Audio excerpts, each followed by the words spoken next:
and anxiety certainly ruled the day. Indeed, Kingsley, Nigeria is not lost in this reality, but on her part, the war against coronavirus is tilting in her favor, with at least 9 patients discharged in Lagos and Rivers State, as well as the Federal Capital Territory as of Tuesday. Well, so far, 44 COVID-19 patients have been discharged in Nigeria with some 6 fatalities. Lagos State, of course, has the highest number of persons infected with the disease. However, as at 8th April 2020, the Nigerian Center for Disease Control in their COVID-19 update announced 22 new confirmed cases of COVID-19, bringing the total number to 276 cases from 17 states. Well, a breakdown of the cases by states shows that Lagos now has 145 cases.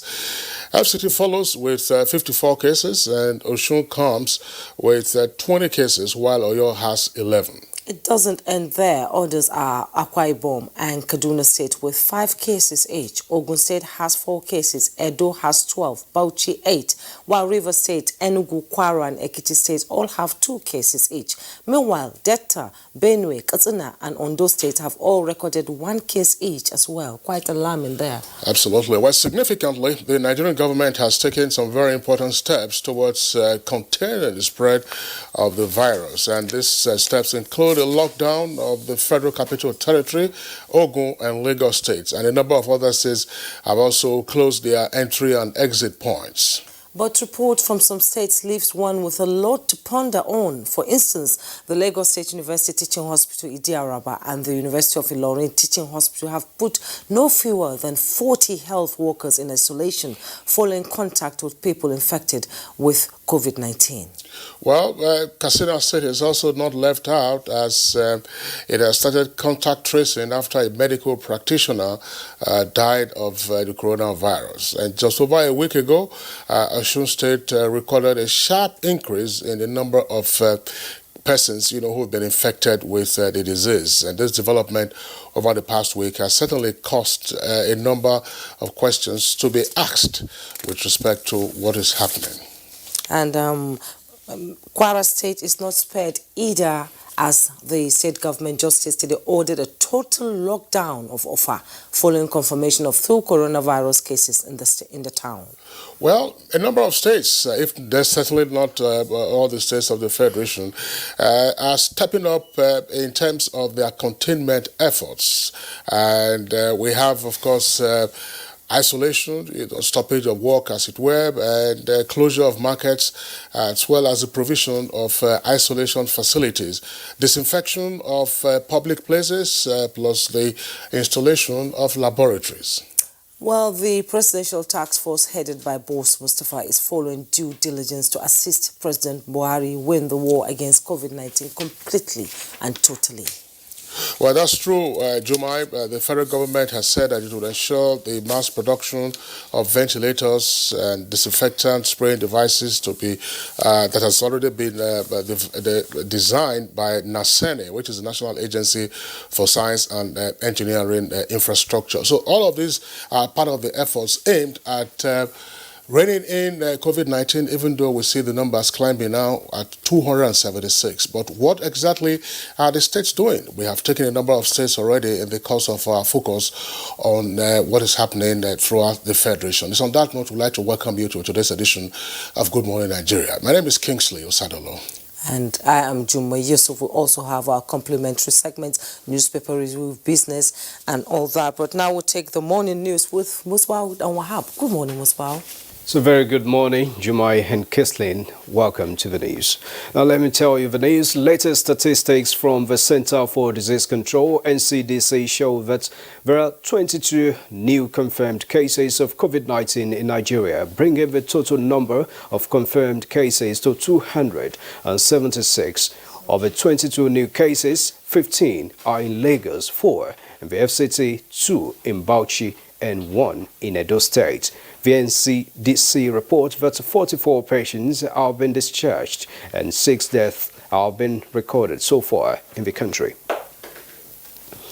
However, Nigeria is now having fewer cases of COVID-19 from returning travelers, but is beginning to experience community transmission of the disease in the country. This is one of the highlights of a daily briefing by the Presidential Task Force in Abuja.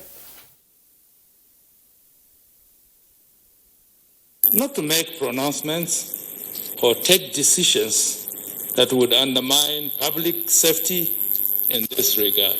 We've trained a total of 270 healthcare workers in each state on case management. These trainings have built capacity among our healthcare workers, not only for this outbreak, which is absolutely critically needed, but also for the future. No member of the committee receives a penny as sitting allowance. Everybody sacrifices his time, his energy, and even sometimes his resources. Medical protective items worth over $1.5 million have been delivered to Nigeria by the China Civil Engineering Construction Corporation, CCECC, to fight the spread of coronavirus pandemic in Nigeria. Representatives of both Nigeria and China were on ground at the airports to receive the consignments. In quarantine for 14 days. They knew that before they came, and they have undergone tests before they left their country. Nevertheless, they will be in quarantine for 14 days. Nigeria NCDC has gone to see where they are supposed to be in quarantine and will continue to pay. They are free to pay visits there throughout the 14 days. So that one is taken care of. The value of the equipment, medical supplies, is around $1.5 million.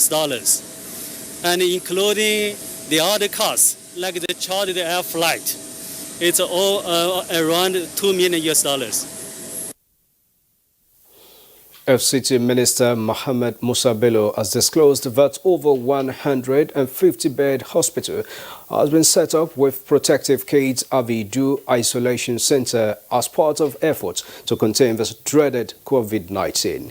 The minister, while inspecting the facilities at the center, revealed that the project was executed through partnership.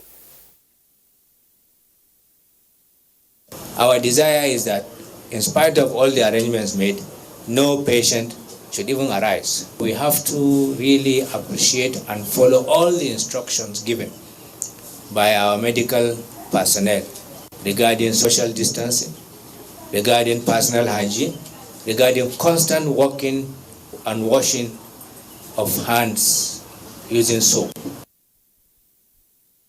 7 persons have been certified coronavirus-free after isolation and treatment at the University of Abuja Teaching Hospital, Gwagwalada. This is the first round of COVID-19 patients discharged in the Federal Capital Territory. We have discharged 7 COVID-19 patients that were admitted at University of Abuja Teaching Hospital, Gwagwalada.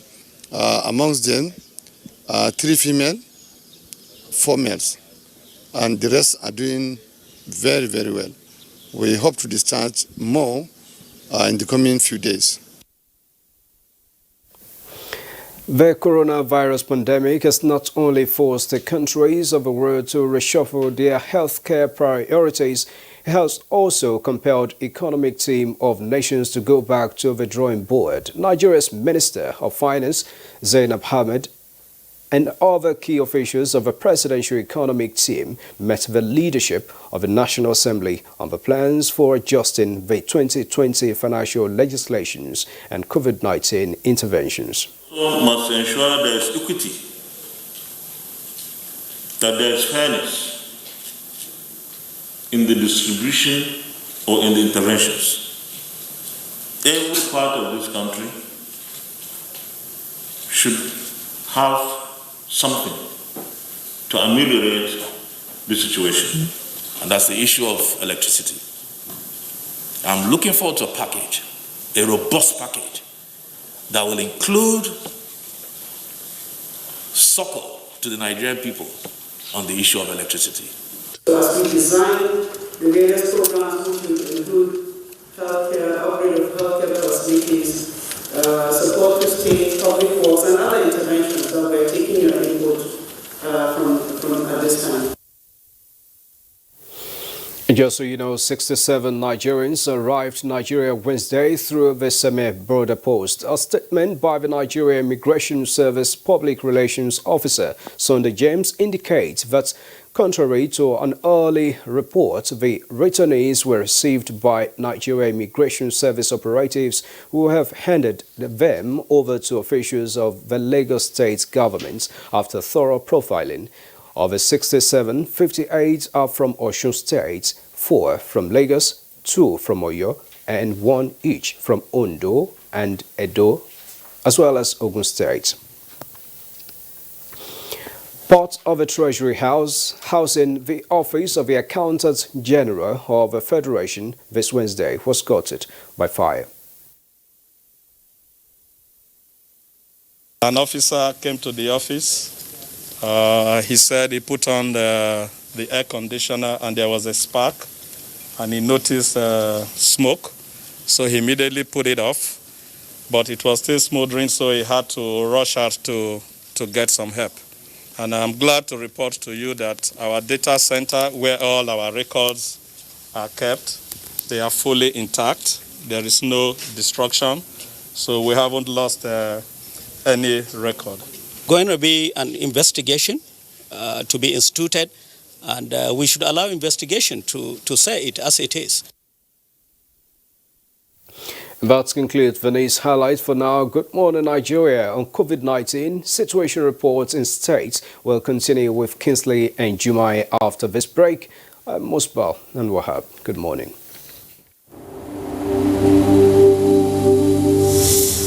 For now, the best and most efficient way to avoid getting infected is through regular hygienic and sanitary practices, as well as social distancing. As individuals, we remain the greatest weapon to fight this pandemic.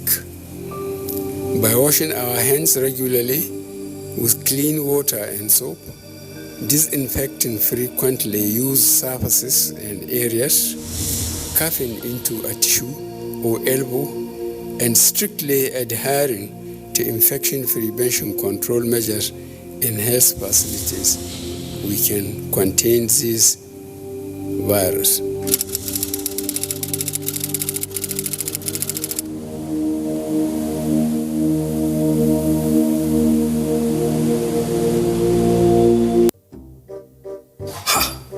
Not so fast. Look, I'm tired. I want to check out of this country for greener pastures. Just calm down for a moment. Please sit down. Do you have a job where you're going to? No, but someone is arranging, Listen, Alinko. Checking out of this country without proper planning means one thing. Unimaginable begin. You know, I've been in the diaspora, but legitimately doing great things at home and abroad. As I've been saying, without the proper footing abroad, the risk is not worth it. Listen, Alinko, it's better to be home than be trapped abroad, or even end up in prison.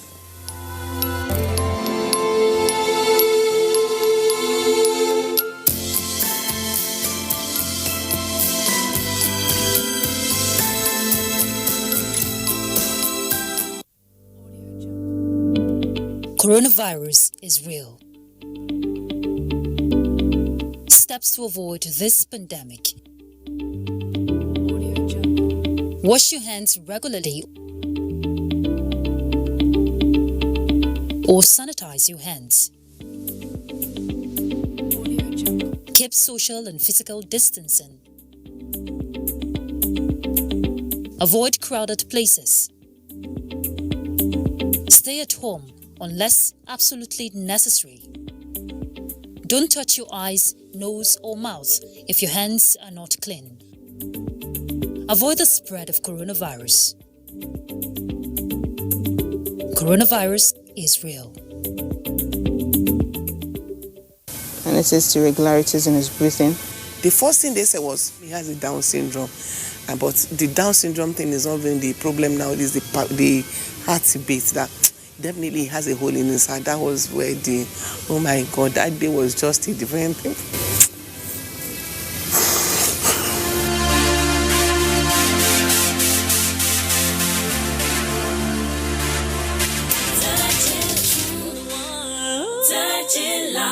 The main way coronavirus spread is when infected people sneeze and cough. Small droplets of fluid expelled by cough or sneezes are laced with viruses looking for new respiratory tracts to infect. When a sick person sneezes around someone who is healthy, the virus can land in the nose, mouth, or even the eyes, causing an infection. Symptoms can include fever, cough, shortness of breath. Symptoms may appear within 2 to 14 days. Seek medical advice if you develop symptoms and have been in close contact with a person known to have COVID-19, or if you live or have recently been in an area with ongoing spread of COVID-19. This message is brought to you by the Nigerian Television Authority, NTA, Africa's largest television network. Thanks for rejoining us. Economic analyst commends management of COVID-19 and joins government to take advantage. Let's join Kule Adeye for details. From Nigeria's index case to over 200 patients, more than 40 have been discharged with very few fatalities recorded in over a month. A development economist, Dr. Emeka Okengo, described the feat recorded by the Nigerian government as exceptional and urged the federal government to take proper advantage of the situation. He emphasized that measures taken by government to sustain the economy are far-reaching. Now the question will be, can we use this advantage to be able to create jobs for our people? And the very obvious answer is a very loud yes. We are now, really. Okay, from the amount of recoveries that are going on, I'm even surprised that Nigeria hasn't started a medical tourism. I'm surprised that we're not sending our doctors, to these places, because we have proven that we can do this. And it's kudos, to Nigerian government and NCDC and of course the Ministry of Health. They have my prayers and they have my support. And the equities market on Wednesday, April 8, 2020, closed on a positive note as Nigeria's Stock Exchange or Share Index appreciated by 0.71% to close at 21,073.26 points, as against 1.24% appreciation recorded previously. Its year-to-date returns currently stands as minus 21.49%.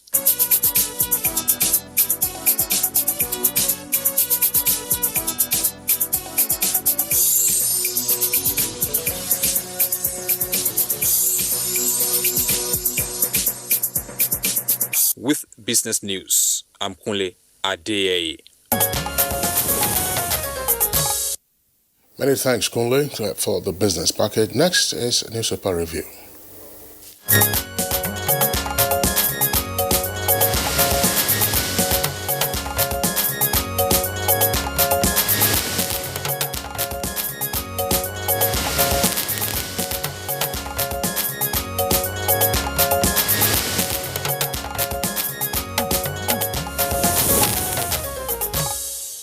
To begin the newspaper segment, we begin with the Punch newspaper. Just above the masthead, Discos offer customers 2 months free electricity. That's some good news for Nigerians there. You find that story on page 21. Federal government slashes budget, sends to National Assembly for review. You find that story on page 25. Fix refineries before petrol subsidy removal. That's coming from Pengassan and Nupeng. You find that story on page 24. 320 million Abacha loot. Nigeria opposes U.S. senators' move against return. You find that story on page 13. And just below the masthead of the Punch newspaper, 91 begin quarantine as more returnees take land borders. With Rider, immigration hands over 67 returnees to Lagos State government. 24 arrived today. Private hospitals to get treatment license. 22 new cases recorded, total hits 278. And the picture story you're seeing there, medical and Chinese doctors and nurses on arrival aboard Air Peace flight in Abuja on Wednesday yesterday. You can see them there, and the drugs they brought to Nigeria, face masks and all that. But they will be quarantined for 2 weeks. Tension in Benue community as police recover corpse. That's on page 10.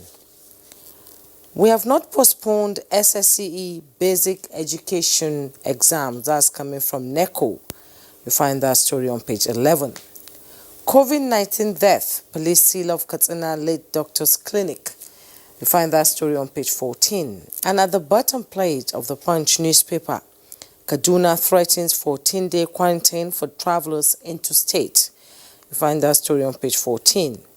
Pastor, 10-year-old boy, 2 others killed in Plateau raid. That story is on page 9. 9 killed, 2 policemen missing in fresh Benue attacks. You find that story also on page 9. Okay, so we'll take a look also at the Daily Sun, and most of the stories on the front page all focus on coronavirus, which is the main story around the world. An airpiece beside the nameplate of Daily Sun says Senate warns the federal government over stimulus package and vows to monitor funds, and donations and other spending. Details on page 7. Now, below the nameplate, it says coronavirus. PTF, that's Presidential Task Force, denies 500 million naira sitting allowance. And as Airpeace makes 15-hour direct return flight from Beijing, COVID-19, Chinese doctors arrive Abuja. A number of riders to that, masks, other medical equipment also arrive. Their presence will have negative impact. That's according to the Nigerian Medical Association. Afenifere knocks government, Middle Belt Forum, and NARD, that is the Association of Resident Doctors, say nothing wrong with their coming. And you can see the aircraft there on the left side, and the Chinese medical team were upon their arrival at the Nnamdi Azikiwe International Airport, where, of course, they got in yesterday. They're supposed to be on quarantine for 2 weeks before they are set off to perform their duties. Federal government faults Wike on pilot's arrest, says flight authorized. And Rivers declares coveting helicopters persona non grata, directs closure of airlines offices in the state. Details on page 27. Concerns as fire guts Treasury House in Abuja, and federal government to probe Inferno. NNPC hands off refineries operation and management. That's page 2. And Lagos recalls 3rd COVID-19 death. Of course, there are 6 deaths throughout the country now. Lawan, that's Senate President, Bajabiamila Finance Minister, made proposed 20% reduction in capital projects. Details on page 27. So, those are the stories that we have on the front pages of the 2 papers we're taking a look at this morning. I mean, for me, 2 of the stories that are of interest relate to the increasing numbers of returnees who are using the land borders. Yes. Since the airports have been closed to traffic, regular traffic, with the exception, of course, specially scheduled flights, such as we saw with Airpeace, we are seeing more persons now coming through the land borders. But what exactly is being done, except to the fact to say, okay, once they come in, they will be in quarantine for 14 days. For 14 days to see if any of them will manifest the symptoms of coronavirus, and once they get it all clear, they will be allowed to go into the general population. But we saw what happened in Osun State, which is why there was a spike suddenly in the number of persons, with COVID-19, because these were returnees from Cote d'Ivoire. But if persons are coming in, then it also means that there is a burden on the receiving state. Yes. In this case, it is Lagos State, and perhaps Ogun State, depending on how the passengers decide to come, whether they are coming through Seme or whether they are coming through Idi Roko. Now, that places an additional burden on those states to set up facilities where they will receive these persons and house them, as it were, for 14 days while monitoring them. I know that the Lagos State government already has set up facilities in Badagry. That is for persons who already have the COVID-19, and therefore they can be treated.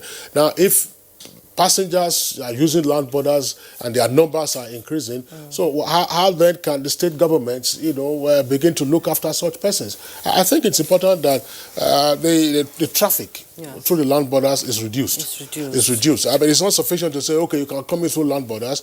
Perhaps it can be done. So maybe on a weekly basis or the bi-weekly basis, we can take only so many passengers, whether you're Nigerian or otherwise.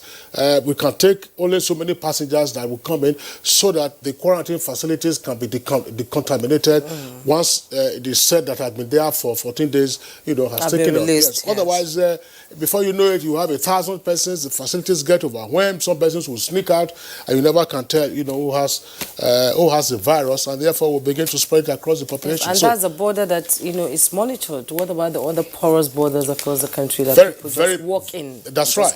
That's right. That's a very pertinent aspect to also raise. I mean, it's Seme and Idiroko are highly regulated. But for the other porous borders, this is also a wake-up call for the Nigerian Immigration Service. They have to be up and doing and be sure that persons are not just sneaking in through these borders and then coming to the country. The other one is the obvious lack of communication between the Rivers State government and the Ministry of Aviation, over the flight that came in, was a helicopter service that came in from Lagos and brought in some passengers into Port Harcourt. The two pilots the pilot and the co-pilot of the helicopter were arrested, and of course they have been charged to court and remanded in custody until sometime next month. What about the people they brought in? Well, that's the state government is also taking its own measures against those persons. But now the argument by the Ministry of Aviation is that Caverton helicopters, had the permit to operate because the services are for the oil and gas sector. They run shuttle services, between Port Harcourt and Lagos or elsewhere in the Delta where you have oil facilities. Here the rider we are seeing is that Rivers declares Caverton helicopters persona non grata, directs closure of airlines offices in the state. I think it's a matter that the federal government and the Rivers State government will have to discuss, instead of each issuing its own statement. The federal government through the Minister of Aviation issues its own statement, and then the Rivers State government issues its own statement. I think it's a matter that, as I said, they'll have to discuss and resolve, because at some point before Rivers State announced that it was closing its entry and exit points, it did say that it wasn't going to permit flights into the state, and that if flights came in, because it has no control over the airports, then the passengers and crew on those flights will have to find elsewhere to go, but not into Rivers State. This is because, the state says, look, we want to contain the spread of COVID-19. We are working, as it were, towards the same purpose. As I say, the federal and the state governments working towards the same purpose. And where there's a misunderstanding like this, I think the best bet will be through diplomatic channels. Yes, exactly. And these Chinese have brought in these materials as aid to Nigerians. I think it's going to help in a long way to, alleviate the suffering of those contracted with COVID-19, and will help Nigeria to sort of curb the spread. But I don't know how the spread is going to be in the distribution of these materials. Well, I think it will be on the basis of need. To be on the there's been a lot of controversy over whether or not the medical team should come. I wouldn't know whether you and I were on set. NMA said, look, why are you bringing in doctors? They won't have the license to practice in Nigeria. They then said, look, no, they're bringing equipment, bringing other things that will assist, and also sharing in their experience, in dealing with this particular virus in the country. But they're here already, and then we'll see how it goes. I think it's very useful to take advantage of whatever they've brought. They say that with face masks in Abba. They're also producing face masks, and I think Kaduna is also rearing up for that. That's to say the textile. Cross River State is producing. Cross River is producing. The other ones are also producing, but they have other medical equipment that indeed we're not producing in the country at the moment. Okay, let's go to the editorial. now, and it's coming from the Nation newspaper. It's talking about cooperation and not confrontation. I'm just going to read a little bit out of that. COVID-19 calls for unity of purpose, not needless muzzle flexing. Despite clear instructions by President Muhammadu Buhari and his Minister of Information that journalists be allowed to move around by showing their ID cards, there have been reported cases of overzealous security operatives obstructing the media in their legitimate work. The Guild of Editors' observation on the harassment of media workers is apt. It should be noted that the media is a strategic partner in national affairs with the constitutional mandate of providing information to the populace. The body of editors hereby restates that media personnel are rendering essential services and journalists should be commended for carrying out their constitutional mandate of sourcing stories and monitoring compliance with government directives in the midst of the COVID-19 pandemic ravaging the world instead of being harassed. While the bulk of the people stay home, the media must move freely around to gather and distribute news and valuable information for the benefit of the public. Kesley. Well, the editorial, as it were, speaks for itself. Yes. More essentially, it also raises the issue of the rules of engagement that the law enforcement officers have been given. I recall that just before we started having the lockdown in a number of states, and then the federally mandated lockdown in the FCT, Lagos and Ogun states, we had, for instance, the first public relations officer join us via Skype and say, look, you're going to have to use different policing methods, as it were, under the current circumstance. And the president, in his broadcast, was very clear as to persons who were exempted from those who are on essential services. Exactly. The media, of course, obviously fall into this category. Medical persons who are also on duty also fall into this category. Those who work in public utilities, for instance, providing water and power, also fall, into this category. So the essential thing has to do with those who are on the beat. The officers who are on the beat. If a journalist says, look, I'm going to work, and this is where it is, and the journalist identifies himself, and the thing is to allow the journalist to proceed.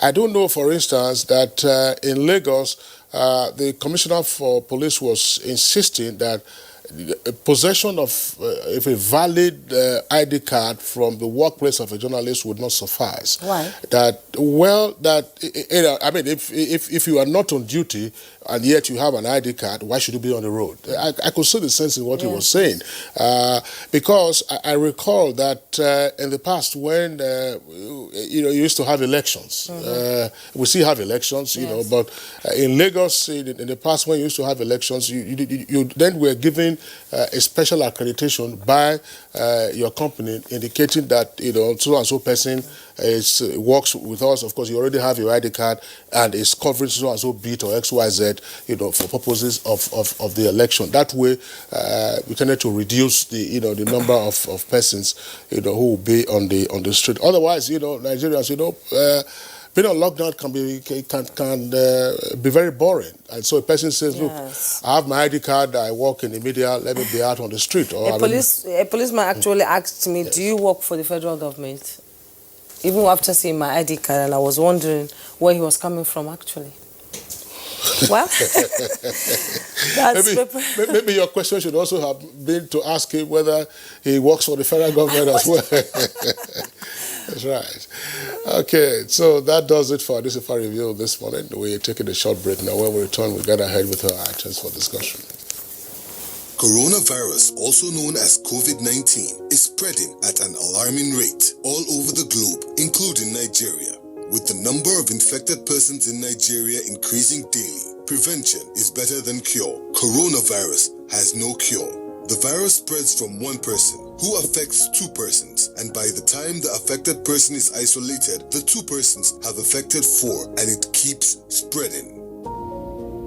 You must take preventive measures to save yourself and that of the people around you. Always wash your hands with soap and water. Put distance between yourself and others. Whenever you cough or sneeze, cover your mouth. Clean and disinfect surfaces. Stay at home if you're sick and contact the proper authorities. Together, we can cut down the spread of the coronavirus. This message is brought to you by the Nigerian Television Authority, NTA, Africa's largest TV network.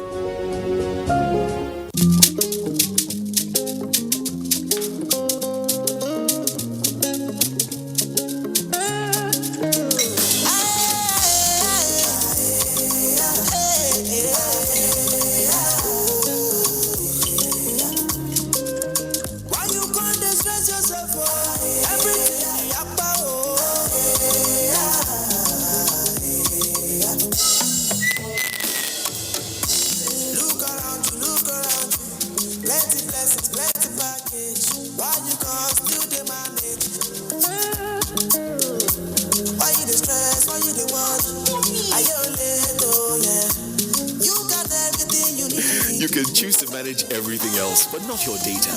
Get more out of life with the new Airtel data plans. Dial *141# today. Data is life. Airtel, the smartphone network. Now believe this corrupting. You know if you touch black man, if you like gather the whole Niger come together, make the cough. Nothing. Which one you want? Give me V&D. I beg, get small pieces. How much you want to give him? Give me 200. Take your change now. You don't want your changes. My people, this coronavirus, na serious matter. May una wash una hands regularly. Come use alcohol-based hand sanitizer. If you no see water, wash your hand. Make una sit down for house. You see this virus, so e no get leg. Now we dey waka kurukere. No waka around make the virus for die. No forget say the betterment of our people. Now for your handy day. This message is from the Akinfade Foundation in partnership with the National Orientation Agency with support from MacArthur Foundation.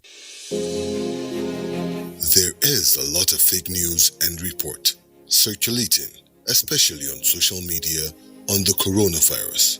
Do not believe or partake in the spread of these fake reports. If it is not on the official website or news from the Nigerian Center for Disease Control, NCDC, disregard such report. Only together can we beat this virus. Only together can we overcome this pandemic.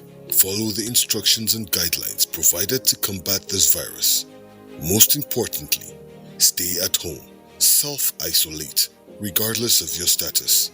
The virus doesn't move unless we move. Let us work together to better Nigeria. Together, we can do this. This message is brought to you by the Nigerian Television Authority, NTA, Africa's largest television network.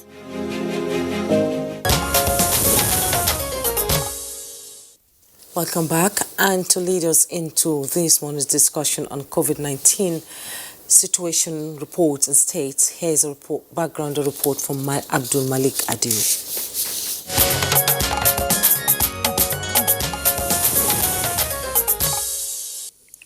To coordinate the outbreak response activities of the coronavirus, the Nigerian Ministry of Health activated emergency operation centers in all affected states of the Federation. It is the second time the EOC will be put to use in Nigeria. Medical experts say this was first introduced to Nigeria by the polio program, organized under 6 functional units: management and coordination, epidemiology and surveillance, case management, laboratory service, risk communication, and point of entry. These experts say has built the capacity of clinicians, port health officials, point of entry personnel, military and paramilitary personnel, and other relevant groups on infection prevention, control, decontamination, and contact tracing. 4 weeks on, and it is a tale of Nigerians' tenacity and resilience to forestall the spread of the coronavirus. For now, the best and most efficient way to avoid getting infected is through regular hygienic and sanitary practices, as well as social distancing. As individuals, we remain the greatest weapon to fight this pandemic. With increase in the number of cases in 17 states of the Federation Experts say the NCDC report indicating that 44 patients have been discharged from isolation shows that the country is on the right track in curbing the spread of COVID-19 in the country.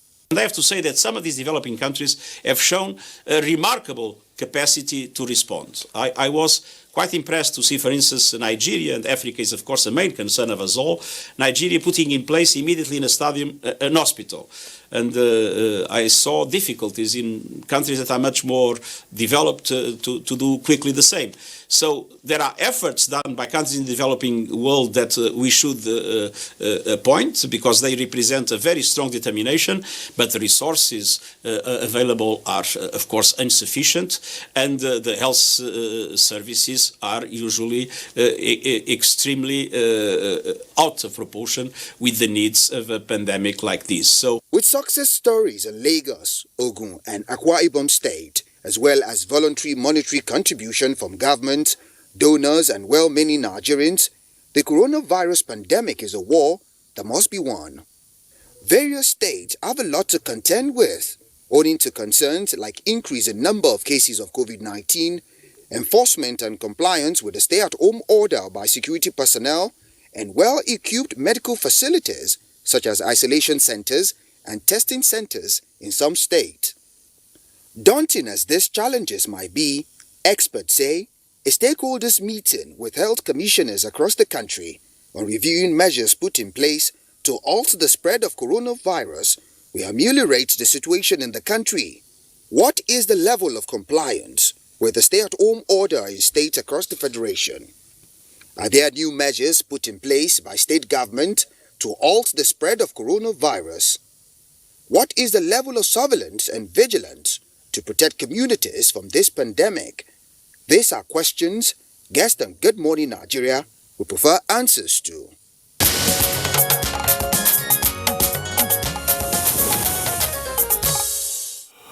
All right, many thanks, Abdul Malik Adio, for that backgrounder. We have guests joining us via Skype from Kebbi State. We're being joined by the Executive Governor of the state, Alhaji Abubakar Atiku Bagudu, via Skype. Your Excellency, a pleasure to have you with us on Good Morning Nigeria today. Thank you. Good morning. And from Abia State, we're also being joined by the Executive Governor of that state, His Excellency Dr. Okezie Ikpeazu. Excellency, a pleasure to have you with us on Good Morning Nigeria via Skype. Thank you, Kingsley. How are you? Good. Thank you, Excellency. And from our Ibadan Network Center, we have Dr. Bashir Bello, who is the Commissioner for Health for your state. He's joining us via Skype. He's joining us, as I said, in the studios. Dr. Bashir Bello, pleasure to have you with us on the program. Yeah, thank you very much, Mr. Clisey and Lady Jumai. Thank you. And in Kwara State, we're being joined via Skype by Professor Wale Suleiman, Special Advisor to Kwara State Governor on Health and Vice Chairman, Kwara State. Welcome to Good Morning Nigeria. Good morning to you all. Thank you for inviting us. Part of this conversation is Professor Abdusalami Nasidi, former Director General, Nigeria Center for Disease Control. We thank you so much for honoring our invitation as usual. Thank you very much. Thank you so much for joining us. All right, gentlemen, once again, our pleasure to have you join us. As we indicated in our background chat while the program was kicking off this morning, we've been going around a number of states trying to find out, the level of preparedness in the event that coronavirus, hasn't made a landfall in such a state, or otherwise, taking various containment measures. Incidentally, both Kebbi and Abia have been lucky not to have registered any COVID-19 case, unless, of course, as we speak now, you already have cases that have been ticked off in your states. But let's begin with His Excellency Alhaji Abubakar Atiku Bagudu, who is the governor of Kebbi State. Tell us what you are doing in your state, or what you have done with regard to containment measures. Well, thank you for that opportunity. But before then, I would like to use this opportunity to register my profound appreciation response by President Muhammad and the task force he has created and leadership of the NCDC. They have done a wonderful job, the Minister of Health and the Director General. And in Kebbi State, in addition to following through, adopting what has been measures that have been taken at the federal level, particularly measures that were designed for behavioral change, to change the behavior so that we can adopt more hygiene, more social distancing, traffic and gathering people that are not to be effective. Kebbi State joined other states in reducing interstate travel for a period of 2 weeks initially. We have closed our schools. We have mobilized our traditional institutions, religious leaders, community leaders, and there has been a quite remarkable awakening that indeed a disease called COVID-19 and that this disease can be prevented by behavioral changes and social distancing and responsibility for our actions. And it has been working. And I must commend the good people of Kebbi State. We set up a task force that have been doing a wonderful job akin to what has been doing at the national level and in increasing awareness that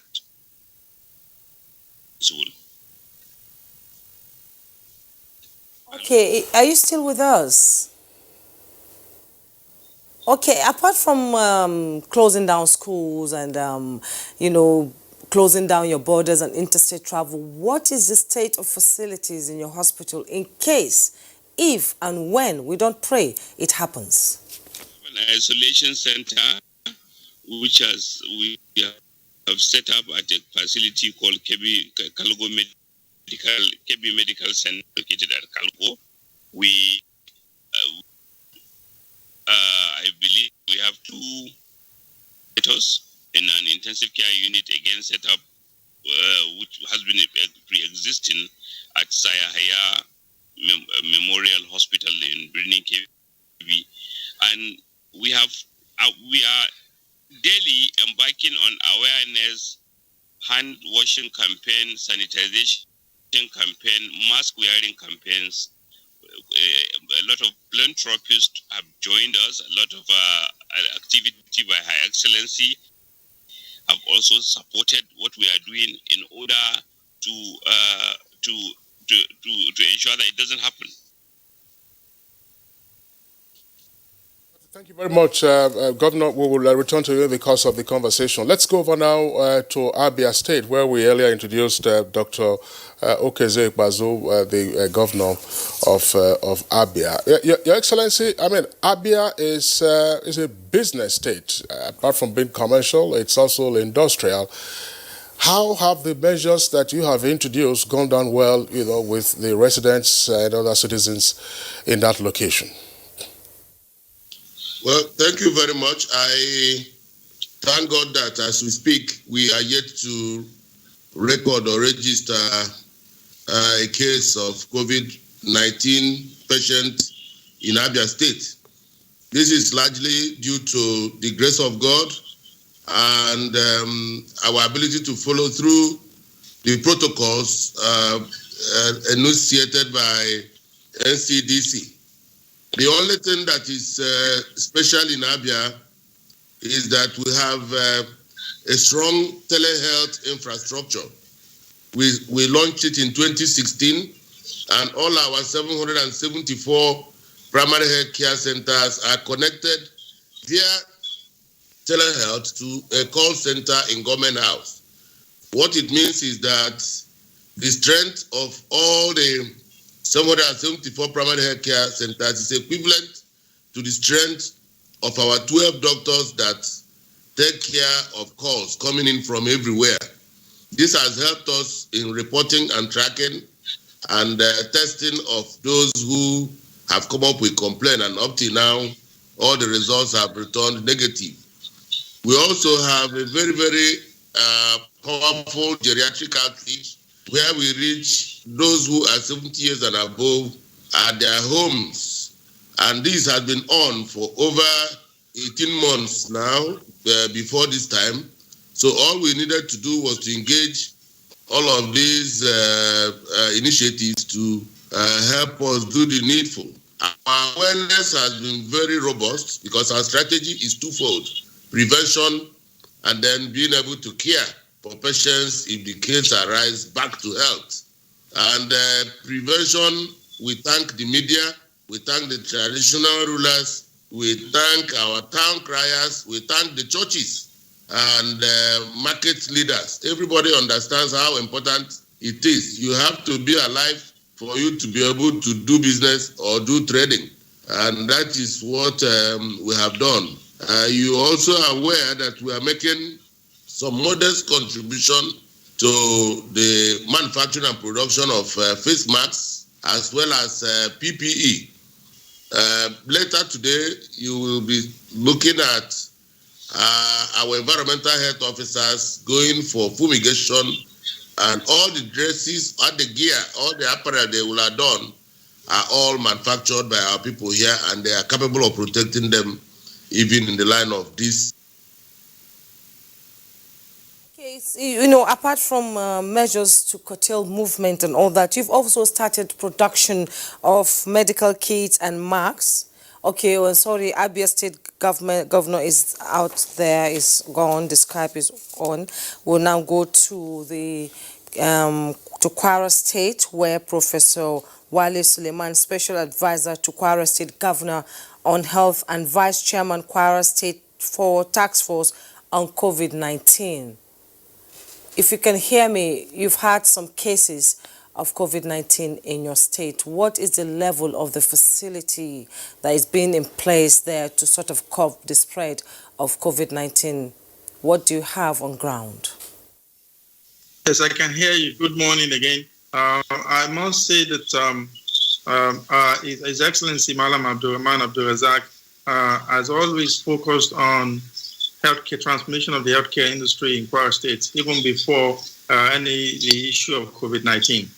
We were one of the first states to establish an isolation center, and we were also able to put measures in place quickly to be able to make sure we prevent social gathering. We closed our schools. We also instituted partial shutdown by actually only allowing shops that were selling medications and foodstuff to open. We banned all Okadas and Maruas and taxis. So we were doing extremely well. And then we constituted a very robust and excellent technical committee, which I co-chaired as the vice chairman. And the strategy we employed was there are 4 classes of patients that could be affected by COVID-19. The first, which is the large majority of them, if you have an issue, is the people that need to be quarantined. The second ones are people that are a large second group, people that may be positive but are asymptomatic. Those that may be symptomatic need some oxygen therapy, and then the highest level is the critical care patients.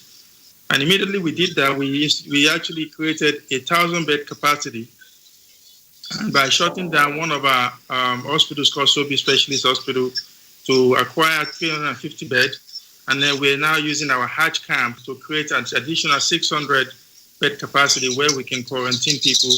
And at the Sobi Hospital, we can take care of this group. Okay, Professor Wale, if you're still with us, even apart from having the COVID-19 cases in your state, you only closed down Offa. What about the rest of the state?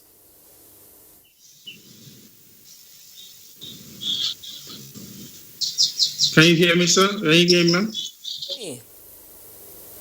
My question is, even after having COVID-19 cases in Kwara State, you only shut down Offa. What about the rest of the state? What's happening there?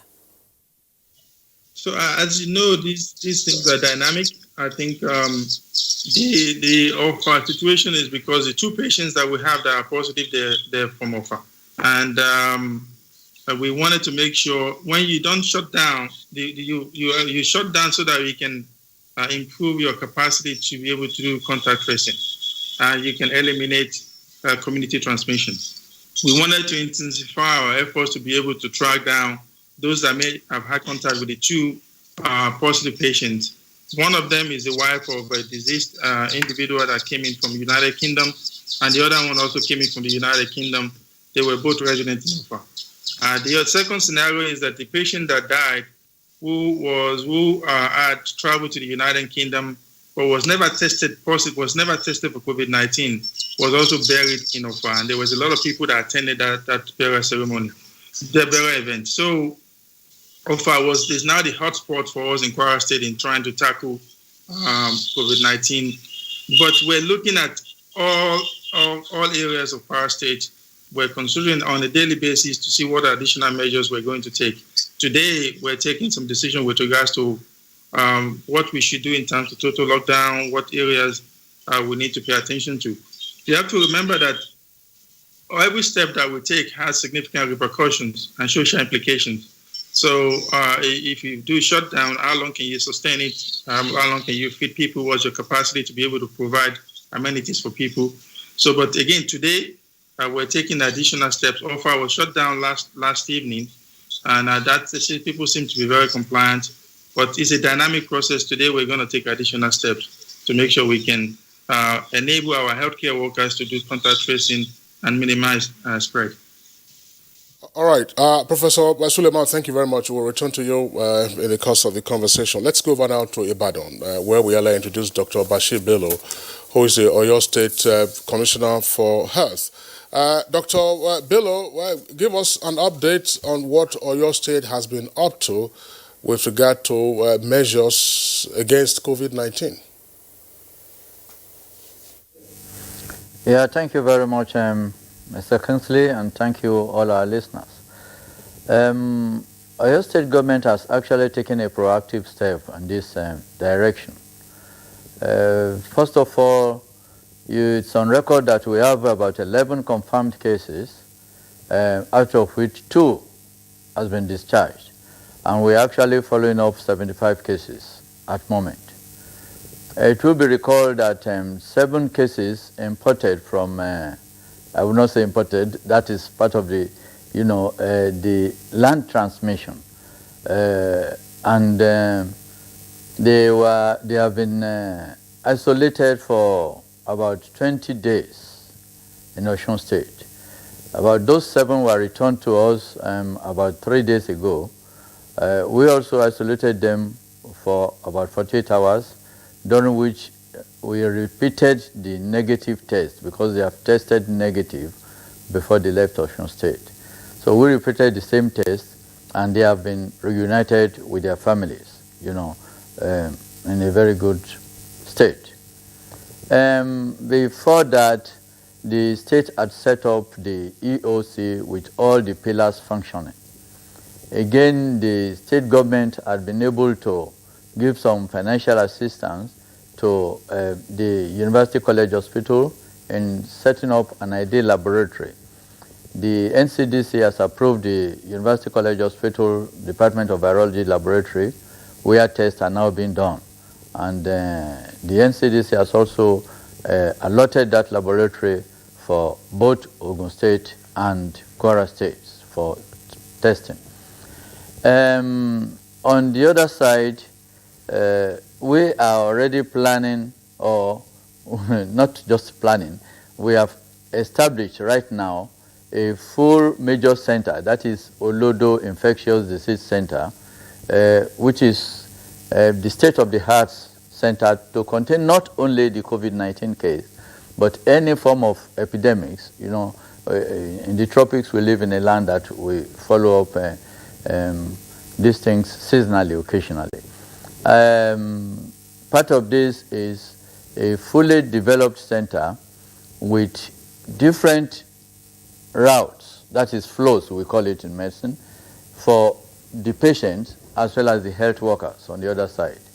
It has a very developed center for patients with intensive care units, those that are really symptomatic and really need very intensive care. Then, apart from that, as soon as you're able to get some relief, that is people improving from the intensive care unit, they can now move into the HDU, that is the high dependency unit. After leaving the high dependency unit and the case seems to be improved, we now move you to the normal post-recovery ward, we call it. And through that route, a well-recovered patient that has tested twice negative can now be rejoined with the family in a route that will not, come in contact with anybody within the hospital premises. Special provisions have been made for the health workers to attend them. The halls and the different wards have been covered with CCTV so that the patients are being monitored. Well-piped ventilator routes have been engaged, or rather installed. And patients in HDU, all by their bedside, have all these monitoring machines for all the different vital signs to be taken at this time. Apart from that, don't forget that the state had an isolation center with limited number, that is at the Agbami unit. We also have the University College Hospital Isolation Center, as well as the Lautech Teaching Hospital and the Odogbo Barracks. Already the state is in agreement with some banks, particularly Access Bank, Unity Bank, in improving on some of our centers. They are actually committed to giving us a 200-bed center, and this had been allocated to Shaki as well as our centers at Ibuora. The Lautech Teaching Hospital too is being planned for further developmental purposes. Apart from that, you will recall that His Excellency, the Executive Governor for your state, who also is the head of the COVID-19 task force team, had actually addressed the press conference yesterday and has enumerated all this that I'm actually repeating on here now. Not only that, he had made it look into other 4 sites because of the socio-economic implication of the partial lockdown. A lot of considerations was made during the COVID-19 task force meeting, and some steps were taken. All those were revealed in the press conference held yesterday at the government house after the COVID-19 meeting. Again, the people of the state are being briefed on a regular basis by the COVID-19 team. We are actually getting ready for legislation because the Oyo State government is looking into, well, we thank God for the level of compliance with the curfew in place, that is between 6 and 7 p.m. and to 6 a.m. in the morning. The level of compliance has been quite satisfactory. But you see, we still have people who, for one reason or the other, would like to defy, or like to seize on due opportunities to be working around. And because this is of major public health interest, if we consider the amount of money His Excellency, the Executive Governor of your state, has expended on this COVID-19 ever since it started. Still talking about the Oyo State Governor, Seyi Makinde, who tested positive to coronavirus on March 30, few days after he was been given a clean bill of health. And then would like to know what were the defining steps the state took when it tested positive for coronavirus. That's my first question. Also, the chairman of the governing board of the university. You can't hear me. Okay, we'll come back now in the studio where Professor Nasidi is seated here with us. We've heard so much from the state governors on what they've been doing, to sort of curb the spread of COVID-19 in their states. But are we doing enough? Well, I will first of all start by congratulating Nigeria that this outbreak has mobilized the leaders. So the key in fighting this disease is to have the right leadership, the command structure, to have good coordination, and then good cooperation between public and private sector. As you can see, virtually all the states in the Federation, we have the state governors in the lead. And this is something new, and this is something great. So that's a great achievement, and I'm very happy to hear some of the governors or even the health commissioners speaking on behalf of their governors on what they are doing. I think this now shows that we are on seat. Unfortunately, the virus has escaped and is now transmitting in the community. So now that means the battlefield is virtually now being shifted from the urban areas, most likely, into rural, and then also from the federal level to lower levels and so on and so forth. So for us to win this battle, we need to really, really mobilize the states, the LGAs, to start reaching the people. And as the governor of Kebbi State mentioned, first and foremost, educate the people, do strong health promotion, to change their behavior, but primarily for them to accept that it is a problem. Because many at that lower level believe that it's not a disease that they will get, because it came through people, elites who came from abroad. So they are looking at it and say, oh, this is not our disease, it's a big man disease. Then when the diseases were brought into Nigeria by those who came from abroad, and then some governors caught it. So up till now, it has not trickled down to the masses of Nigeria. Really, this is real. And we hope it doesn't, actually. Yeah, we hope it doesn't come. But the information is what I'm talking about. Yes. The information must reach every Nigerian that this is real, it's really spreading worldwide, it's killing people, and everybody must do what he has to do to make sure that he protects himself. I just want to, Professor Nasidi, I mean, your first commendation for the leadership direction that we are seeing with regard to dealing with the COVID-19, either in terms of containment or mitigation of the effects. But you also acknowledge that the virus has escaped, and we are now seeing more and more instances of community transmission. Yes. What is it that you are seeing throughout the Federation, that's to say amongst the states, in terms of their own containment measures? We see some states are on partial lockdown, others have said, look, we're on total lockdown, no entry, no exit. So how might these disparate measures assist in disrupting the transmission of the virus, or otherwise be an avenue for the virus to further escape into the larger population?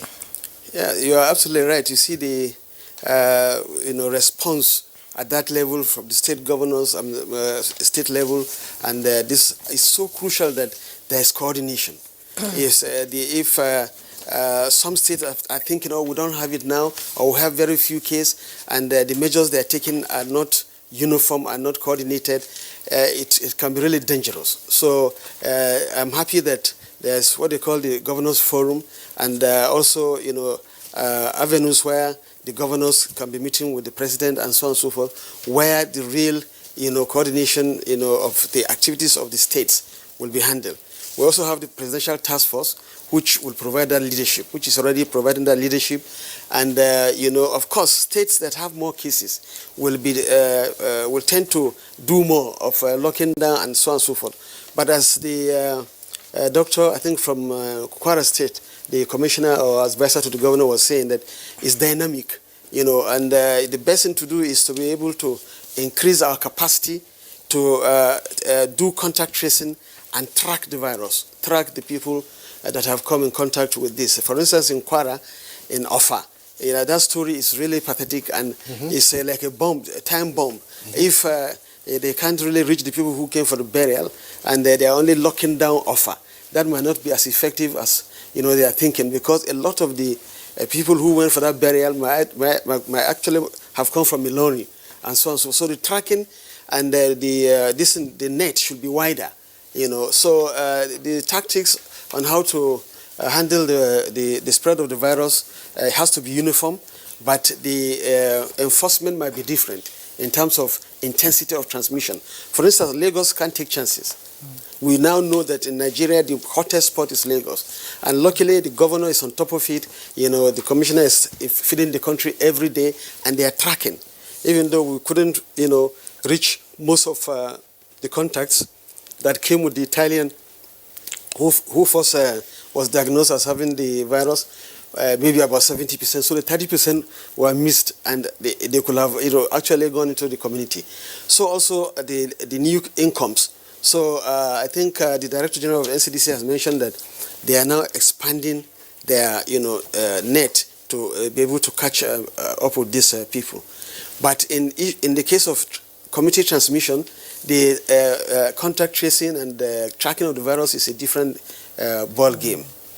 What makes it a different ball game? I mean, so that the other guests can benefit from your experience. What makes contact tracing in community transmission a different ball game? Here, the community leaders play a key role.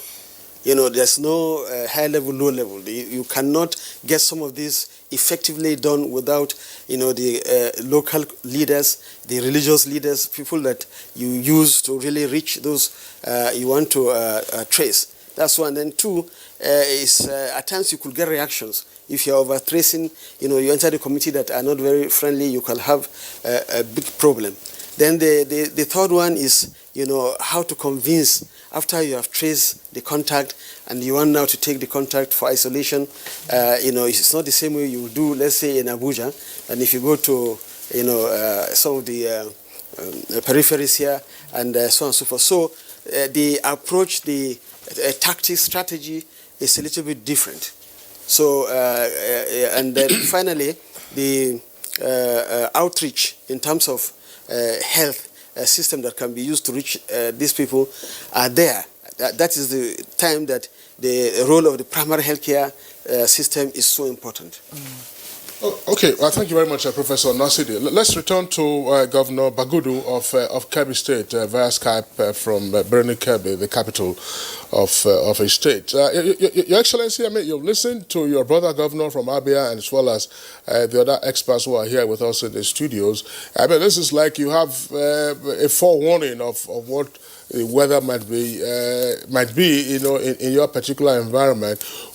What more would you like to do, for instance, in your state? Yes, enlightenment is going on, but have you really been able to break down the barriers with regard to resistance as to whether this exists or it doesn't exist, and more particularly, observation of persons who might be manifesting these symptoms and then mistaking it for some other ailments?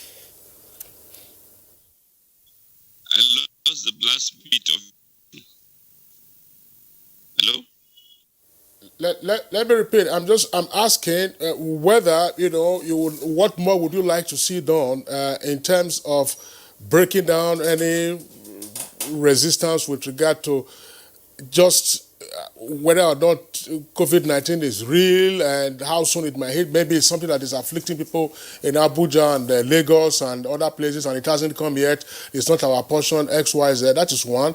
And more particularly, for members of your task team to be on the lookout in terms of identifying persons, who have symptoms that could be mistaken, for other kinds of ailments without themselves presenting their cases, to formal health institutions.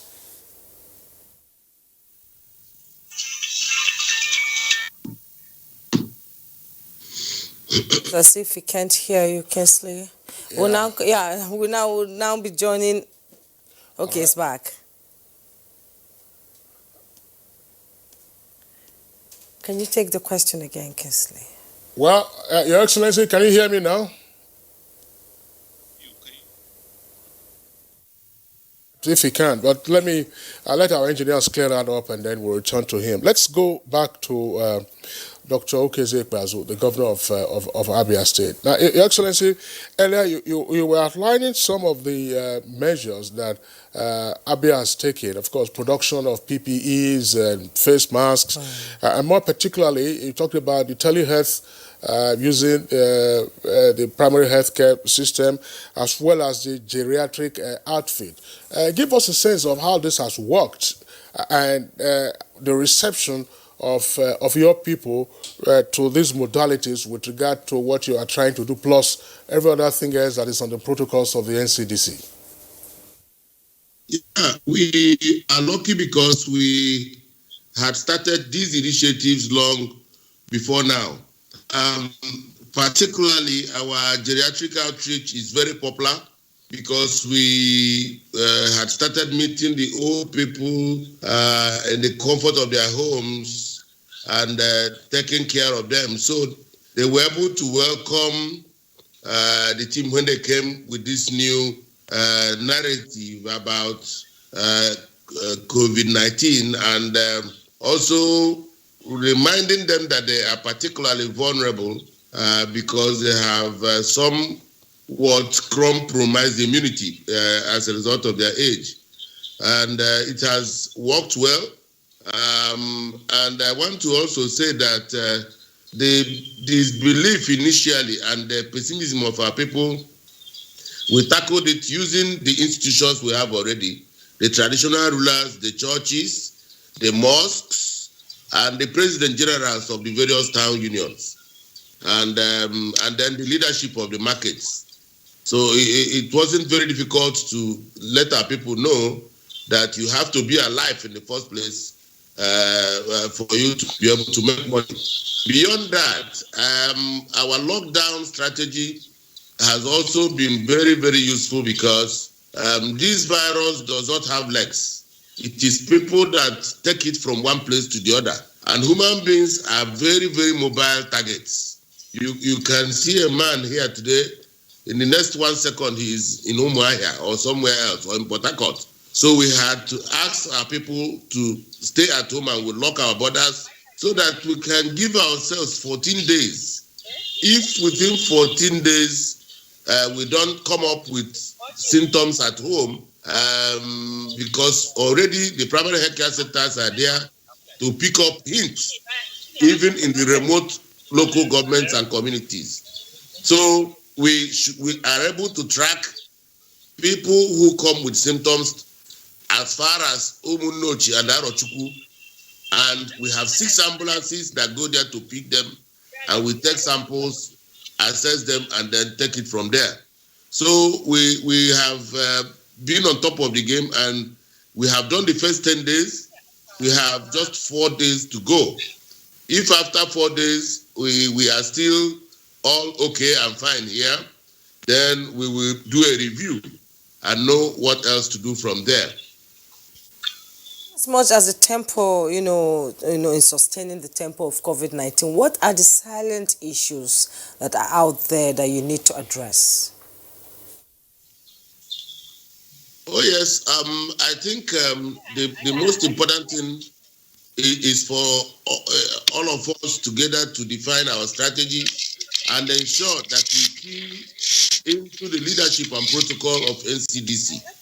I have said it elsewhere that this is a battle, and in a battle there is need for concerted effort.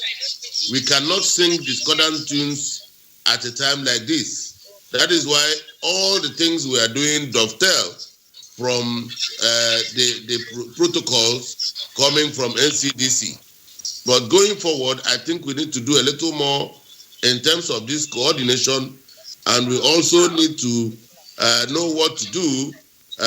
Even as we have lockdown, are we just going to lock down and stay in the house? The answer is no. It is an opportunity to do fumigation of the institutions, of the schools, of the markets, of the public places that our people will return to when they come out from the lockdown. And then we hope that Nigeria, the way we are going, will very soon be on top of this and flatten the curve, and then everybody will be happy. All right. Thank you very much, Dr. Ikbazu. Let's see if our Skype back to Alhaji Bagudu, Governor of Kebbi, it's back on. If I can see him on the screen, then that will be an indication that it's all okay. All right, Your Excellency, if you can hear us, just to repeat the question I popped earlier,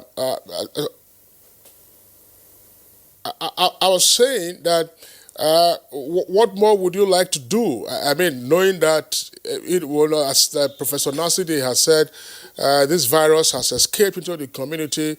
Not all states are on total lockdown, and persons are still sneaking around. What is it that members of your task team are doing to further sensitize the people, break down whatever last resistance there is as to whether or not this virus or this disease is real or not, and more particularly for them to report symptoms that may mimic, other kinds of ailments that we are all familiar with, whether it's malaria or otherwise. I think what I would like to see being done more is the appreciation that this is not a short-term thing. We need to be vigilant over a good period of time, 6 months, maybe a year more, because we have to continue to observe those measures in order to ensure that we interrupt any chance for community transmission. And then, but this costs money. And then the social distancing measures require such changes in behavior that we need to continue to advertise. We need to continuously to call upon community leaders, youth, and all kind of groups to continue, media, to continue to advocate so that it will be an essential element of our. Also, we are in a federation. The federal government has been very best that it could. The state governors are talking to each other, are coordinating with each other. We appreciate challenges are different from one place to the other. And the private sector has been quite helpful. Institutions utilizing funds is to put in awareness and support of the health practitioners so that they will continue to respond to suspicious cases, because it happens. Sometimes there are calls, sometimes there are mistaken calls. You can't ignore any. And as heroic as they are, we need to invest in protection equipment for them that will continue to deliver and to strike the message home that this is real and everyone can do or can help. But I'm very, very happy with both our national response and coordination between states and the response of the Nigerian populace. But lastly, it's a wish that I would like coordination from this. For example, Nigeria, the first case came from Italy. The two other cases, one came from United Kingdom, one came from the US. But when they are announcing massive amounts of money to deal with the issue, we didn't hear anything that goes to show that this is an international problem that all needs to come and join hands together. From measures being put in place to curb the spread of COVID-19 in Kebbi State, hunger is a bigger disease. What are the palliative measures you have in place for your people apart from the federal government intervention? Well, thank you. First, we locked down in terms of shutting activities down. We even measures recognized state has a large population that is in farming, in fishing, in livestock, and going to the farms is a form of isolation. So we encourage them to do so that both their production and their contribution to national output will not. So then also people, our task force are encouraging community support, because we have responsibility towards each other in order to support each other. Those whose harvest is good can always support others. It is always a part of our anthropology. Lastly, the state government is investing in buying some food items, and supported by other donors, states, individuals, federal. We are mobilizing to deliver those commodities to those who are most vulnerable, who need such additional support. Bagudu, well, we'll return to you in the course of the conversation. Let's join again Professor Wale Suleiman, Special Advisor to the Kwara State Governor. Professor Suleiman, okay, you can see him on the right side of your screen. Now, I mean, until a few days ago, Kwara wasn't on the radar, as it were. And then all of a sudden, we heard of this case, the gentleman who arrived from the UK, obviously through Lagos. And I mean, he didn't fly on his own into Kwara. And of course, he must have come, by land transportation, and then found his way into the University of Ilorin Teaching Hospital, where we understand that a number of medical personnel who were in contact with him, have also now gone into self-isolation. How challenging is this situation that you have on your hands, and considering that you're having to lock down of a town, and then of course we don't know how long this is going to last, and how much cooperation are you getting from the people? How are you contact tracing? Is it by appeal? I mean, is it just by depending on the goodwill of persons to self-indicate that yes, they were in touch with so and so person who was at the funeral in Offa? Oh no, I was at UITH when this gentleman was brought in while he was manifesting the symptoms of coronavirus. Thank you very much. And it's indeed a challenging situation because we were doing so well. Our initial focus, once the committee was put in place, was to prevent importation of any case into Kwara State. So we shut our land borders. But this situation is an individual that came into the United Kingdom, into Lagos, and then came to the state, and was advised by a friend who also happens to be a professor of infectious diseases to self-isolate. And but the authorities were not notified. The state authority was not notified. And when he became really sick, he took this individual to University of Ilorin Teaching Hospital, again without notifying the authorities or the healthcare workers at the hospital. Even after the demise, was not until after the demise of the patient that eventually we found out that he was actually he was in the United Kingdom and came back from the United Kingdom. The advice to not bury him, so that we could do some post-mortem tests.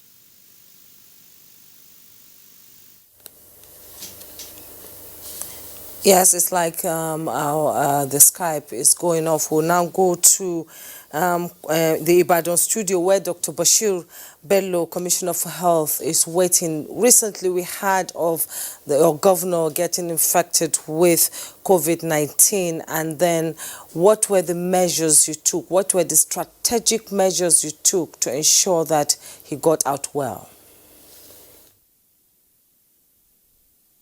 Thank you very much. Probably before then, as I've told you earlier, the executive governor is actually the head of the COVID-19 task force. And that was why, leading by example, he actually tested himself and some top members of his cabinet, including myself, and when the result came, he decided to self-isolate and then left off the management and the procedures of the state COVID-19 task force to Professor Temitope Alunge. Well, in his news report or briefing yesterday, he actually stated some number of measures he took. the application of some black oil and some other therapies. And that was why in his statement he said, we shall also, not going against the NCDC regulations, but looking inwards to see what our natural therapeutic measures could also offer. By the time it was retested, we generally take about 2 negative tests, and it was okay. In fact, his first intention was to actually go, as he has started, to inspect the Olodo Infectious Disease Center, as well as the EOC, and then he inspected even the ambulances he has ordered, the new ambulances he has ordered, specifically to be able to convey all suspected cases to either the isolation centers or wherever necessary treatment might be offered. For his outcome, we want to know that he was never actually sick. Throughout his stay, he remained asymptomatic. That is, he never had any symptoms, not even respiratory symptoms. That is one of the funniest things. But the fact that the test had come positive, he took all necessary measures as dictated by the NCDC guidelines. And as soon as even the 14-day period has expired, as well as the negative tests are okay, he came out, fully healthy, as he was before, and he is now, So apart from those who could probably take apart from the Western something, I don't think he took much of the Western medical something. He took mostly some of our naturopathic devices, and he is quite okay. He tested negative. But the issue actually was that I personally believe he has a very strong immune system that actually overcame it. Let me, before ending this, you talk about I don't know if there's any question about His Excellency's farewell or mother, his health. He's quite okay, nothing to worry about. Because he went into self-isolation, took some medications like the black oil and some other things which he had prescribed and he had given to pressmen yesterday in his news briefing. And he's quite very well healed and healthy. In fact, some people were calling me on phone saying that we pray for good recovery from your governor. I said, look, His Excellency is healthier than the two of us talking. So. Thank you so much, Dr. Bashir Bello, Commissioner for Health, Oyo State. We'll come back to you in the course of the program, but we need to take a break right now. When we return, more on our conversation. For now, the best and most efficient way to avoid getting infected is through regular hygienic and sanitary practices, as well as social distancing. As individuals, we remain the greatest weapon to fight this pandemic. By washing our hands regularly with clean water and soap, disinfecting frequently used surfaces and areas, coughing into a tissue or elbow, and strictly adhering to infection prevention control measures in health facilities, we can contain this virus.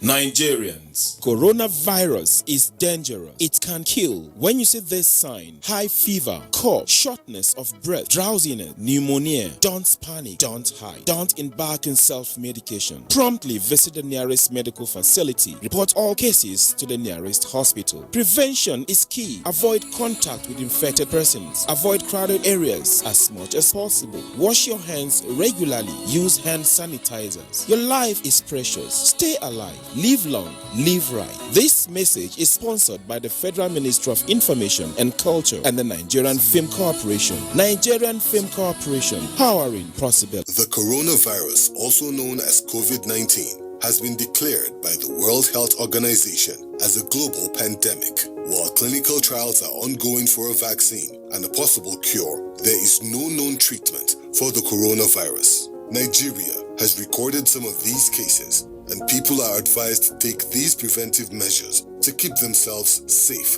and contain the further spread of the virus. Wash your hands frequently with soap and water or use hand sanitizers all the time. Maintain social distancing. Avoid touching your eyes, nose, and mouth. Practice respiratory hygiene. If you have fever, cough, and difficulty breathing, seek medical care early. Do not panic. Stop the spread of unconfirmed news. Follow the official government news outlets and report all cases immediately. This message is brought to you by the Nigerian Television Authority, NTA, Africa's largest television network.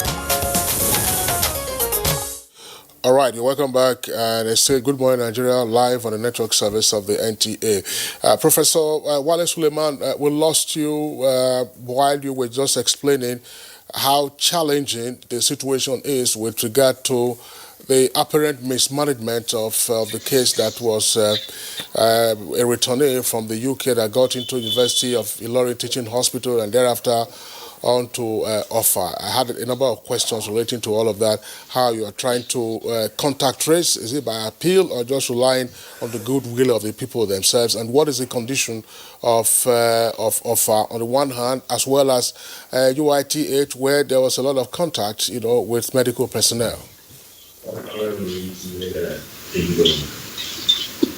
So sorry about the bad connection. So as I was saying, immediately after this happened, the UITH leadership constituted a committee to investigate what's going on.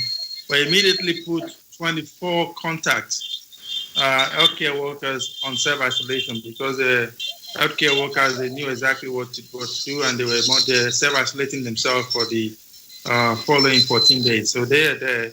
And then we've generated now almost up to 100 contact lists that we're actively tracing. One of the decisions that we had to make was what to do with so we then tested the people that were close contact to the deceased because, again, he's a high suspect because of his travel history and because he had some symptoms that were not notified. So his wife was tested. The professor that was treating him was tested. His wife was the first positive case, and she's doing well. She's now in the isolation center in Specialist Hospital. She's asymptomatic, but because she was positive, we had to isolate her.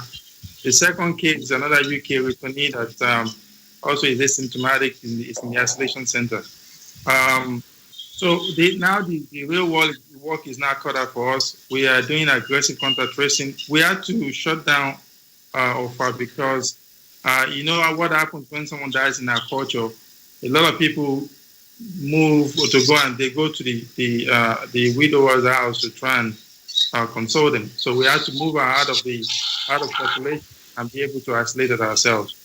But also we had to be able to move around to be able to get in touch with the people on our contact tracing list. There's one peculiarity that we're all kind of forgetting. See, when we talk about self-isolation, is not most of our people in this country, they live in crowded environments. So one of the strategies that we're using is, we are going to provide the opportunity for people to isolate in our centers. That's why we created 1,000-bed capacity. We take people out of the environment and actually isolate them ourselves and monitor them for 2 weeks to make sure they're not symptomatic. The second thing is that one of the things that was done in China and even in the United States, in New Orleans, where I used to live, is aggressive temperature checking. So as for distributing palliatives, we're also checking temperatures to make sure that people that have high fever, we take them to the isolation center. So we're now moving we're not ignoring the strategy to prevent importation because our borders are still closed. So now we're focusing on preventing aggressively curbing the community transmission of the disease by contact tracing. We have a very robust surveillance team, about 2,000 people in our surveillance team, from the disease surveillance and reporting officers, assistant, and then to reporting officers and to community informers. So that has been deployed. They've been trained. They're working all around the clock to kind of make sure we go and seek people out that may have symptoms. This is not, it's not been an easy task, but I think we have very experienced people that can tackle this. We're also linking with the traditional leaders, community leaders. They've been very supportive in terms of, both in terms of providing some relief to the people that have been affected by the measures we put in place, distribution of palliatives, which is in thousands of bags of rice, of gari, of vegetable oil that has been distributed. So we're combining the medical approach to check temperatures with palliatives. We're focusing on our borders to make sure we don't have additional importation while we're trying to tackle these two cases. And contact tracing is going in a very robust way. We have built teams to focus on different areas. So there's the issue of community education and awareness. There's the issue of people focusing on contact tracing and making sure we take people out of circulation. There's the issue of the border remaining closed to make sure there's no importation. There's the issue of what do you do when how do you create capacity to make sure you can actually take care of people that need to be taken care of. So, okay, thank you so much from Professor Wale Suleiman. We'll get back to you in the course of the conversation. I'm back here in the studio. Professor Nasidi, we had the Commissioner for Health in Oyo State saying his governor used black seed oil and other traditional medicine. You know, we're discussing about COVID-19 and drug security. That was on Tuesday, Kingsley, remember? And, you know, people were talking about, okay, what about our alternative medicine? Where does it come in here? Well, this is a very good example of a situation where we can't ignore the effectiveness of some of these alternative medicines. For instance, you know, many of them are capable of boosting your immunity.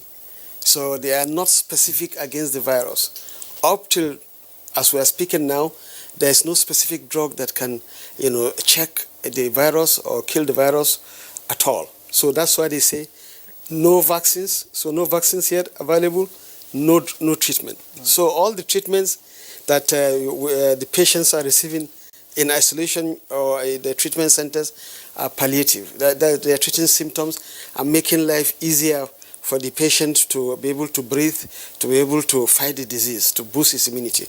So I won't be surprised if the black seeds that the executive governor of Oyo State mentioned, and even the amala he said he was eating, and so many other things could have worked. You can never rule that out at this stage. And some of these things we are seeing them to be even effective in people living with HIV/AIDS. You know, they are not just taking the HIV/AIDS drug, specific antiretroviral, but they take other, you know, traditional, you know, alternative medicines that help to boost their immunity to fight the virus. I just want to, Professor Nasidi, thanks.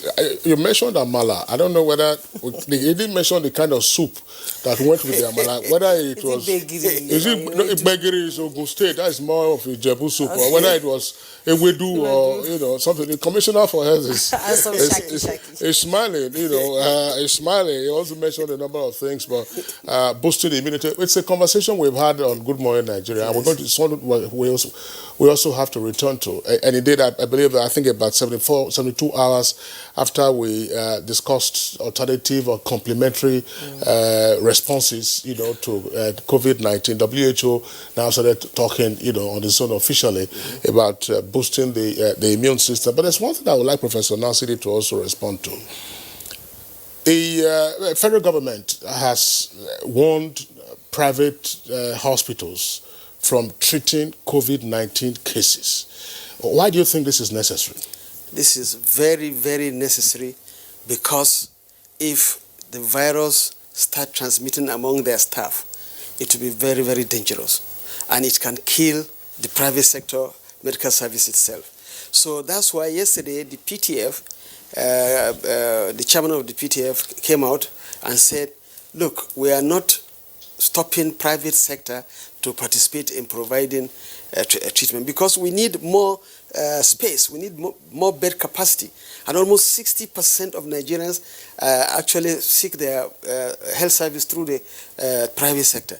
But the only private sectors that can provide that service are those that can, institute this infection prevention and control effectively.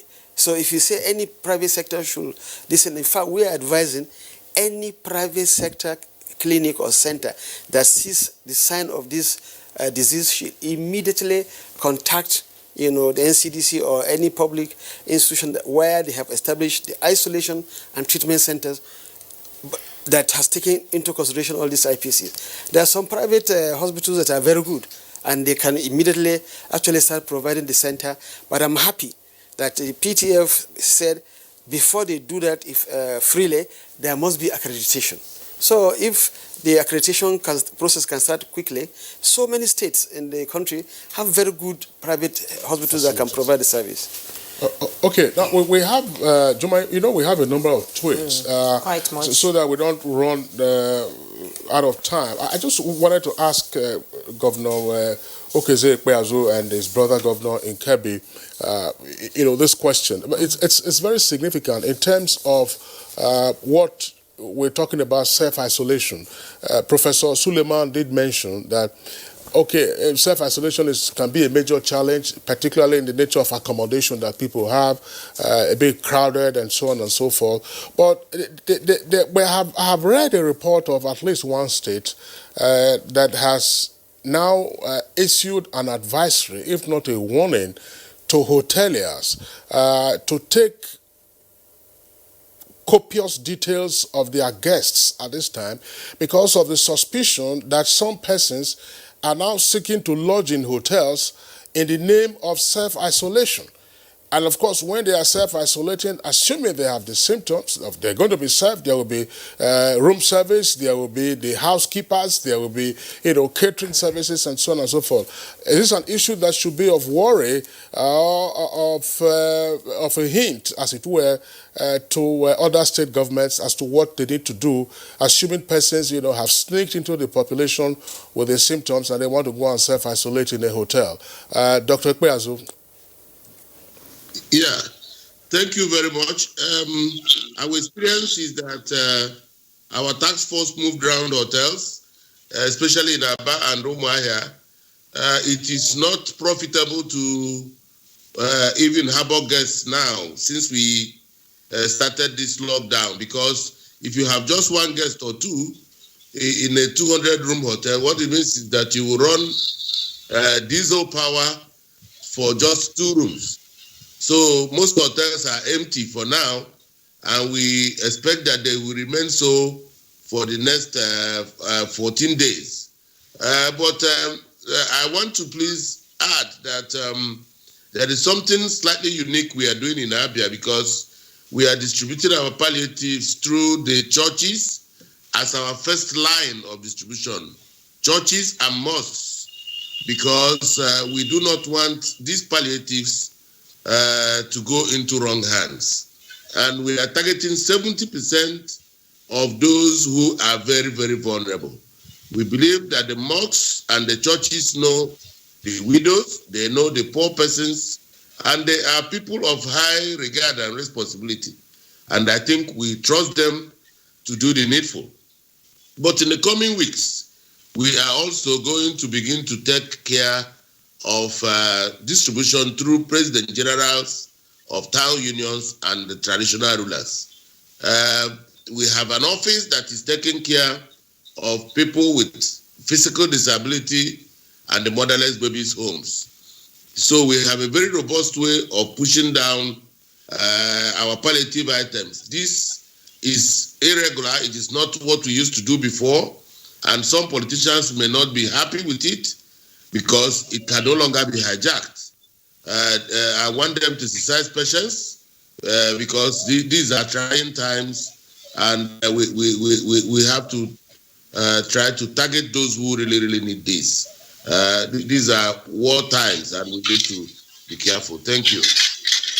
Okay, thank you very much, Dr. Ikpeazu. Alhaji Bagudu, Governor of Kebbi State, virtually the same question with regard to, monitoring hotels.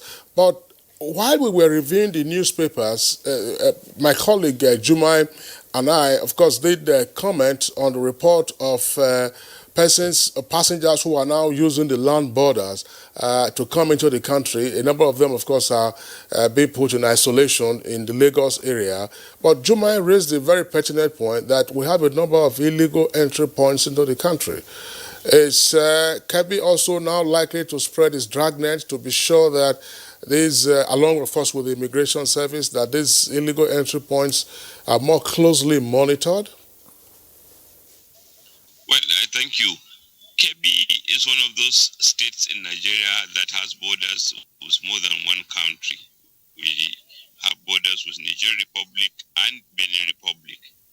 But you may recall that even before the COVID-19 issue, the Nigerian Customs Services have been conducting exercises in our borders which have limited the movement of goods and persons. And following the COVID-19, both Benin and Niger have also imposed travel restrictions. So the combined effect of those two has served reduce movement to the barest minimum.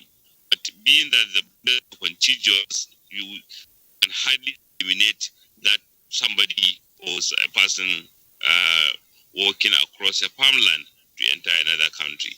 But the watchword has been vigilance and public awareness that it's important to report this, is important to report symptoms, is important to observe all the social distancing measures. We believe the more people are willing to take individual responsibility, the more we are comfortable that we can handle the COVID challenge. Secondly, in terms of hotels and other commercial activities, the Balancing Act is how to help, how to quickly figure out a way in which activity safely. And that again comes back to individual responsibility, whether the whole tourist to. Thank you so much, Governor Bagudu. We'll return to you before the program ends. We have a number of tweets that came in, and we begin with Akiju Olagbaju. He said the directive given by federal and state government on social distance compliance is in jeopardy. It is no longer observant in some states, as seen in the news of recent. Some have waived it ahead of upcoming events. There is need for more synergy between the federal and state governments. Ibrahim Moduaji writes in the same vein. He says some states are yet to impose social distancing measures, despite their neighboring state recording COVID-19 cases. There are normal activities ongoing without regard to measures to frustrate community transmission. Comrade Alingala tweets, in my own state, that's Borno State, I want to use this opportunity to thank my governor, Professor Umara Zulum, for taking serious measures against COVID-19. Now, Festus Akimboyewa, there's no doubt that the number of confirmed cases of COVID-19 continues to grow. Since the cases are important, as confirmed, public health departments should be empowered to carry out massive testing in our communities. And Law Officer C tweets, here in Abia State, God's own country state, is no incidence of COVID-19, and we are not expecting any, while the government has come up with palliatives to cushion the negative effects of a 2-week lockdown.